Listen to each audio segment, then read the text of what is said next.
السلام علیکم۔ سر پر تاج رکھنے والا پرندہ ہدہد آنکھوں پر اینک لگائے ایک شاخ پر چپ چاپ بیٹھا رہتا تھا، جیسے کچھ سوچ رہا ہو۔ دن کے وقت اس کے پاس کئی جانور اور پرندے آتے اور جنگل کا سب سے عقل مند پرندہ سمجھ کر اس سے صلاح مشورہ کرتے۔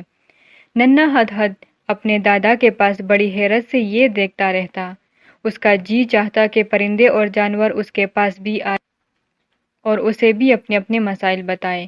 مثلاً ننھے میاں بتاؤ بارش کب ہوگی، لیکن کوئی بھی اس کے پاس ایسی باتیں پوچھنے نہ آتا۔ دوسری طرف بوڑھے ہدہد کے پاس ہر وقت جانوروں کا تانتا باندھا رہتا۔ ایک روز دو گلہریاں اپنا جھگڑا لے کر آ گئی۔ ایک کہنے لگی، جناب مجھے درخت کے نیچے ایک بل سے اخروٹوں کا ڈھیر ملا ہے۔ دوسری نے کہا، سرکار یہ جھوٹ بولتی ہے، وہ اخروٹ مجھے ملے تھے، قبضہ اس نے جما لیا۔ بوڑھے ہدہد نے اپنی اینک کے شیشوں سے جھانکتے ہوئے کہا، بے وقوف گلہریوں، لڑائی جھگڑا اچھی بات نہیں۔ اس وقت ایک ایک اخروٹ لے کر کھا لو، باقی اسی جگہ حفاظت سے رکھ چھوڑو۔ سردیوں میں جب خوب برف باری ہوگی اور تمہیں میلوں تک کوئی چیز کھانے کو نہ ملے گی، تب یہی اخروٹ تمہارے کام آئیں گے، لیکن تب بھی برابر برابر بانٹ کر کھانا۔ گلہریوں کو یہ مشورہ پسند آیا اور وہ مطمئن ہو کر چلی گئی۔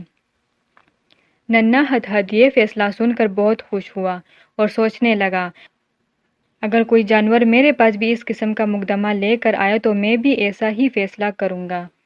اتنے میں ننھی چڑیوں کا ایک غول بوڑھے ہدہد کے پاس آیا۔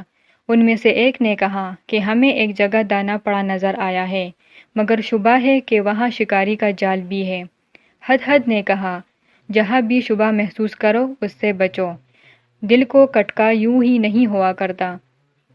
ننھا ہدہد قریب ہی ایک شاخ پر بیٹھا سارا دن عقل مند ہدہد کے پاس آنے والے جانوروں کو دیکھتا۔ وہ حیران بھی ہوتا اور افسوس بھی کرتا کہ کوئی اس کے پاس کیوں نہیں آتا۔ ایک دن ننھے ہدہد کو یہ خیال آیا کہ دادا ہدہد کے پاس جو اینک ہے، شاید اسی میں کوئی خاص بات ہے۔ اس کے دل نے کہا، دراصل یہی اینک انہیں عقل مندوں والی باتیں سکھاتی ہے۔ یہ سوچ کر اس نے فیصلہ کیا کہ وہ دادا کی اینک چرا لے۔ ایک روز دوپہر کے وقت جب بوڑھا ہدہد آنکھیں بند کیے بیٹھا تھا، ننھے ہدہد نے موقع غنیمت جانا اور چپکے سے اس کی اینک اتار لی۔ اس کے بعد وہ واپس اپنی جگہ پر چلا آیا اور بوڑھے ہدہد کی طرح ناک پر اینک ٹکا کر عقل مند بن بیٹھا۔ پھر وہ جانوروں کا انتظار کرنے لگا کہ وہ اس کے پاس آئے اور کام کی باتیں پوچھے۔ زیادہ دیر نہیں گزری تھی کہ ایک چکوری آ کر اس کے پاس بیٹھ گئی اور پوچھنے لگی، ہدہد میاں، آج رات آسمان پر پورا چاند نکلے گا یا نہیں؟ ننھے ہدہد نے بوڑھے کی نقل کرتے ہوئے اینک کے شیشوں کے اوپر چکوری کو دیکھا اور اس کے بعد کچھ دیر ذہن پر زور ڈالا، مگر کوئی بات اس کے سمجھ میں نہ آئی۔ کبھی خیال آتا کہ کہہ دے ہاں نکلے گا، پھر سوچتا اگر پورا چاند نہ نکلتا تو بڑی شرمندگی ہوگی۔ اس لیے اس نے سوچا گول مول بات ہی کرنی چاہیے۔ یہی سوچ کر کہنے لگا کہ ہو سکتا ہے آج پورا چاند نکل آئے اور یہ بھی ممکن ہے کہ پورا چاند نہ نکلے۔ چکوری یہ دلچسپ جواب سن کر زور سے ہنسی اور اڑ گئی۔ ننھے ہدہد کے پاس جو بھی آیا یہ ان کو مطمئن جواب نہ دے سکا۔ ہر مرتبہ سوچتا ہی رہ گیا۔ نہ اینک نے اسے کوئی جواب سمجھایا، نہ خود اس کے ذہن میں کوئی بات آئی۔ آخر اس نے صاف صاف کہہ دیا کہ مجھے تو ان باتوں کا کچھ پتہ نہیں۔ سب اس کی جھوٹ موٹ کی عقل مندی کا مذاق اڑاتے ہوئے چلے گئے۔ ننھے ہدہد پر اب یہ بات کھل گئی تھی کہ اینک میں ایسی کوئی بات نہیں جو یہ کسی کو عقل مند بنا سکے۔ اس نے فیصلہ کیا کہ وہ اس کو ابھی واپس دے آئے گا۔ بوڑھا ہدہد ابھی تک آنکھیں بند کیے اپنی جگہ بیٹھا تھا۔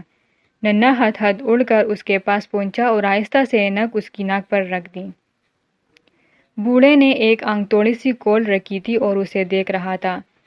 آپ جاگ رہے ہیں؟ ننھے ہدہد نے شرمندہ ہو کر پوچھا۔ ہاں، میں نے تمہاری حرکتیں دیکھ لی ہیں۔ بوڑھے ہدہد نے سنجیدگی سے کہا، جتنی عمر کم ہوگی اتنا تجربہ بھی کم ہوگا اور عقل بھی اتنی ہی تھوڑی ہوگی۔ درخت پر سارا سارا دن اور ساری ساری رات بیٹھے رہنے کے بجائے یہ وقت تمہیں جنگل میں گھوم پھر کر گزارنا چاہیے۔ اس طرح تمہارے تجربے اور سمجھ بوجھ میں اضافہ ہوگا۔ پھر جب تم میری عمر کو پہنچو گے تو عمر بھر کا تجربہ تمہیں میری طرح عقل مند بنا دے گا۔ بوڑھے ہدہد کی یہ بات ننھے ہدہد کی سمجھ میں آ گئی تھی۔ اب وہ کچھ وقت بوڑھے ہدہد سے عقل مندی کی باتیں سنتا، پھر جنگل کی سیر کو نکل جاتا اور جہاں کہیں بھی جاتا اپنا دماغ اور اپنی آنکھیں کھلی رکھتا اور ہر چیز کو بڑے غور سے دیکھتا اور یاد رکھتا۔ اس طرح عمر کے ساتھ ساتھ اس کے علم میں اضافہ ہوتا گیا۔ اب اگر کبھی کوئی اسے مشورہ لیتا ہے تو اس کا دماغ پہلے کی طرح کورا نہیں تھا، وہ اپنے تجربوں کی وجہ سے پرندوں کو صحیح مشورہ دیتا۔ مزید ویڈیوز دیکھنے کے لیے ہمارا چینل سبسکرائب کریں۔